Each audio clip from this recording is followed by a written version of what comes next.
Well, the National Marathon is just weeks away now, and organizers are finalizing plans to give this year's race a slightly different feel than last year's. Julie Carey takes a look at what's ahead for the runners, volunteers, and spectators on March 24th. Runners ready! March 25, 2006, the first running of the National Marathon won rave reviews from many of its 2,200 racers. The best thing about last year was the fact that we ran a very, very safe race. We had 2,200 runners, not an injury in the bunch. But runners found the route in some spots to be a little desolate. So this year, organizers are hoping to change the map a bit. For starters, the entire race will be run in the District of Columbia.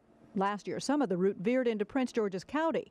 The race will still feature classic monument views as the course passes through downtown, but planners hope to create a stronger sense of community by incorporating more neighborhoods on the route.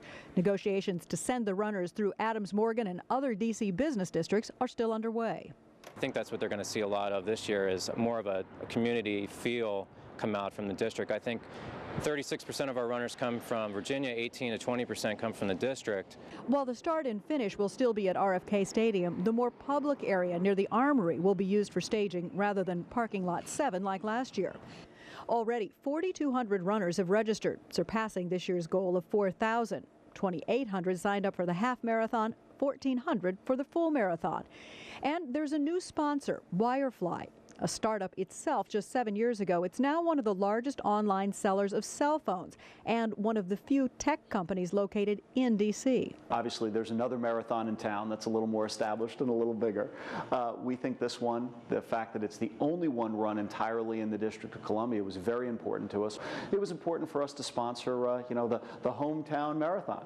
That hometown marathon course will head also into Anacostia through the park, where the Anacostia High School band will entertain runners.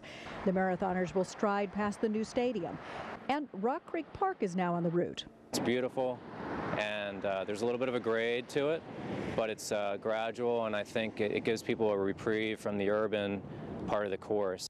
Eliminating the Prince George's County portion of last year's route took out some hills that the runners had grumbled about, but they've added a new one. It's the ramp out of Rock Creek Park. They are dubbing this the Calvert Climb. Undoubtedly a challenge runners will remember even after they cross the finish line. Julie Carey, News 4, Washington.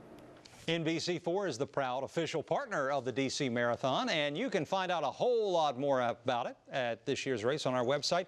You'll find course maps along with images from last year's marathon. Log on to NBC4.com and click on Sports. I remember